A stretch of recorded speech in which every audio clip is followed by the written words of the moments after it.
오늘 이 시간 말씀은 하나님이 침묵하실 때 말씀 찬양과 말씀 기도로 돌파하라. 이러한 말씀으로 말씀을 증거하고자 합니다.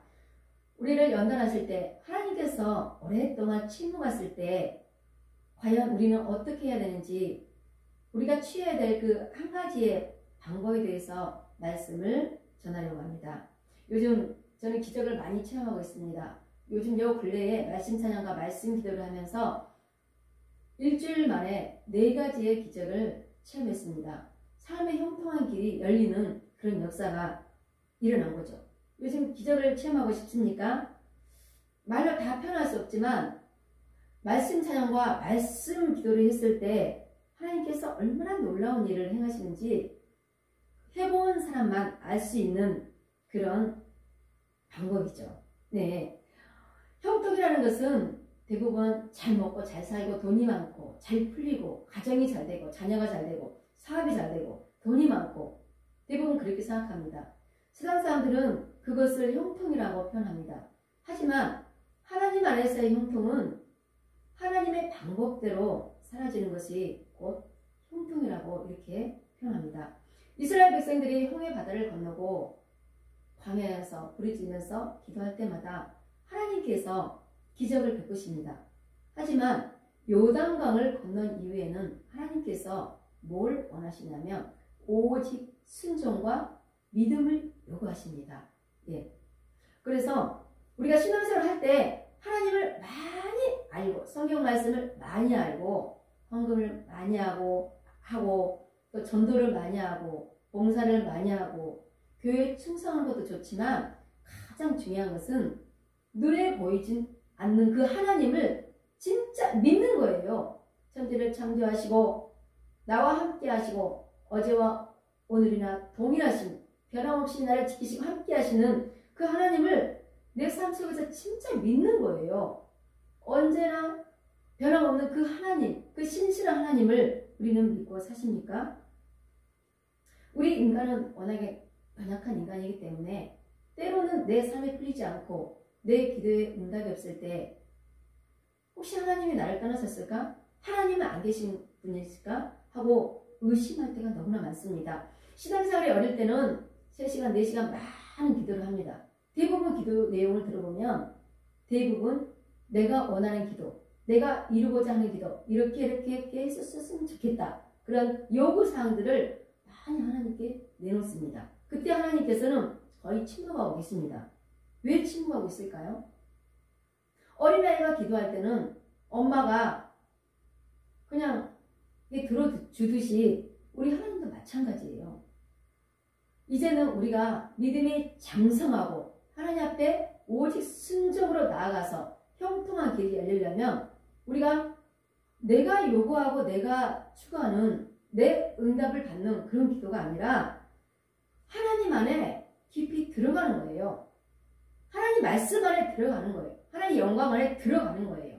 하나님 안에 그 영광 안에 들어가기만 하면 하나님께서 역사하시고 하나님께서 이루어 가시는 것입니다. 하나님을 사랑하고 하나님을 의지하는 것이 무엇입니까?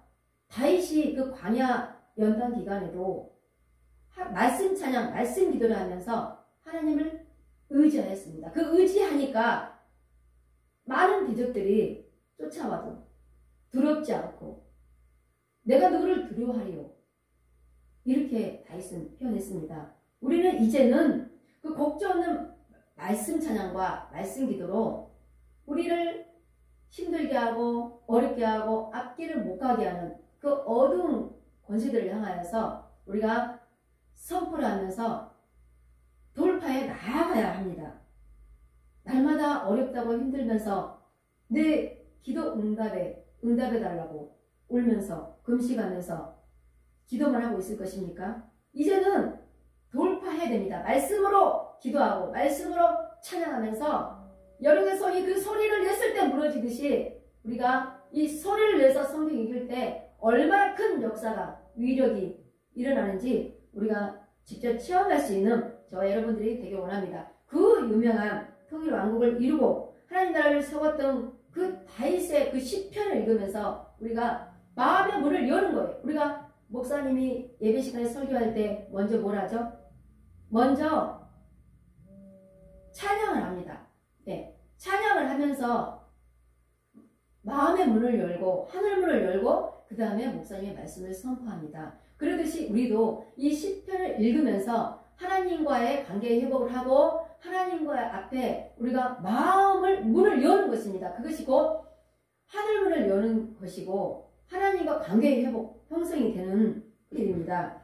우리가 찬양도 우리가 남이 부를 때 듣고 있는 거하고 그냥 우리가 입을 열어서 부를 때는 완전히 다릅니다. 남이 부르는 거 듣고 있을 때는 은혜는 받지만 내 안에서의 능력이 임하지 않습니다. 우리가 큰 목소리로 방금 제가 큰 손을 올리고 막 찬양을 했지 않습니까? 이렇게 찬양을 했을 때 하나님께서 우리에게 성령의 기름을 부으시고 또 권세 능력을 주셔서 성령의 불이 임하고 거기에서 우리가 승리할 수 있는 그 힘을 다시 한번 얻는 것입니다. 이 찬양의 위력이 크듯이 이 말씀도 소리 내고 읽었을 때 하나님의 이 말씀의 권세 능력이 우리에게 임하는 것입니다.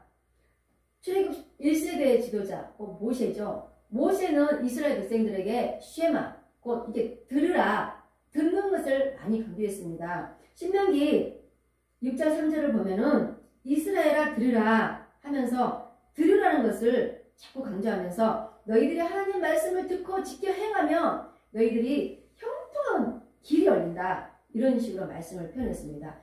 신명기 6장 3절을 한번 읽어볼게요. 이스라엘아 듣고 삼가 그것을 행하라. 그리하면 내가 복을 받고 내 조상들의 하나님 여호와께서 내게 허락하신 같이 적과 꿀이 흐르는 땅에서 내가 크게 번성하리라. 아멘. 이렇게 구약시대 1세대들에게 모세는 하나님 말씀을 자꾸 듣고 깨닫고 너희들이 변화되어서 하나님 뜻대로 살아라. 이렇게 교훈했습니다. 하지만 2세대를 한번 볼까요? 2세대는 이제 여호수아가 이제 지도자가 되죠. 여호수아에게 1장 38절부터 이렇게 하나님께서 처음으로 이제 직접 나타나서 말씀하십니다. 뭐라고 말씀하시냐면 이 율법책을 내 입에서 떠나지 말게 하며 주의하라 그것을 묵상하여 그 안에서 기록된 대로 다 지켜 행하라. 그리하면 내 길이 평탄하게 될 것이며 내가 형통하리라. 이런 말씀을 참 나타나셔서 이렇게 하신 것입니다. 그 말씀의 의미는 뭐냐면 내 입에서 떠나지 말게 하며 이 뜻은 항상 하나님 율법 이 말씀을 소리내고 읽어라. 항상 입에서 그 말씀이 나와야 된다. 그 뜻이에요. 그 말씀이 입에서 나와서 그 말씀을 묵상하며 깨달으며 그 말씀을 지켰을 때 너희에게 형통한 길을 열어주겠다. 그 요구 조건입니다. 예, 하나님께서 요구하신 것은 여호수아에게 말씀을 읽고 듣고 지키고 행했을 때 좋은 길이 열릴 것이다. 형통한 길이 열리고 너희들이 자손까지 다 복을 받을 것이다. 이렇게 말씀하신 것입니다. 그래서 여호수아는 그 하나님 말씀 위에서 축복과 저주에 관한 이 말씀들을 백성들에게 많이 낭독하죠. 또 신학에 와서 보면은 사도 바울이 디모데에게 뭐라고 권면하냐면 디모데전서 4장 13절 보면은 내가 이를 때까지 읽는 것과 권하는 것과 가르치는 것에 전념하라. 내가 이를 때까지 읽는 것, 권하는 것, 가르치는 것에 전념하라. 읽어라. 이것은 소리내고 말씀을 읽어라. 그 뜻입니다. 그냥 눈으로만 보고 묵상하고 깨닫고 그것이 아니라 소리내고 직접 읽어라. 낭독해라. 그 말씀입니다. 예, 사도 요한도 계시록에서 말씀을 읽는 자들이 복이 있다고 이렇게 설명합니다. 계시록 1장 3절을 보면은 이 예언의 말씀을 읽는 자와 듣는 자와 그 가운데 기록한 것을 지키는 자는 복이 있나니 때가 가까움이라 이렇게 가르치고 있습니다. 예, 이 예언의 말씀, 말씀이죠. 성경 말씀이죠. 이 성경 말씀을 읽어라. 이 뜻은 소리내고 너희들 입술로 읽어라. 그 뜻입니다. 우리가 읽었을 때 하나님의 이 말씀의 역사가 일어난다는 뜻입니다. 우리가 도둑이 들어왔을 때 어떻게 합니까? 가만히 있습니까? 눈으로만 쳐다봅니까? 도둑이야! 살려주세요!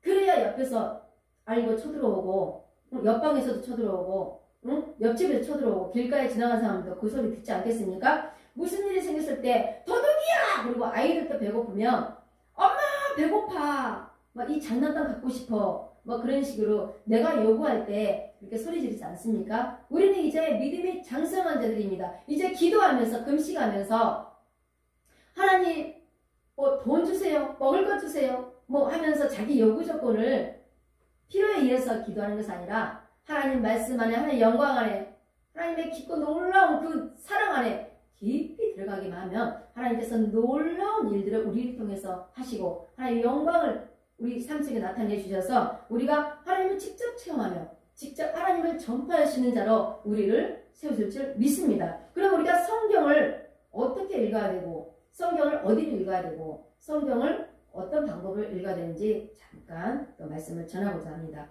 대부분 성경을 읽을 때는 어린아이가 아니고 장년들은 거의 뭐 30장, 50장을 하루에 읽어야 되는데 사실 하루에 30장, 50장 읽는다는 것이 보통 어려운 일이 아니죠. 예, 그래서 처음 시작하는 어린일지라도 청년이나 중고등부일지라도 처음 시작하시는 분들은 대부분 시편은 3장부터 읽고 전도서, 잠언서는 한 장 한 장 읽어가면서 늘려가는 거예요. 그 다음에는 5장, 그 다음에는 10장, 그 다음에 30장 이렇게 늘려가는 거예요.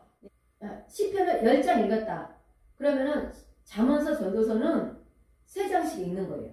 그리고 시편을 30장 읽었다. 그러면은 잠언서, 전도서는 6장씩 읽는 것이에요. 그리고 시편을 50장 읽었다. 그러면 잠언서, 전도서를 각각 10장씩 읽어가면서 하나님과의 나의 관계를 회복하는 거예요. 시편으로 나의 마음을 하나님 앞에 드리며 하나님과 더 가까이 나아가고 마음의 문을 여는 거예요.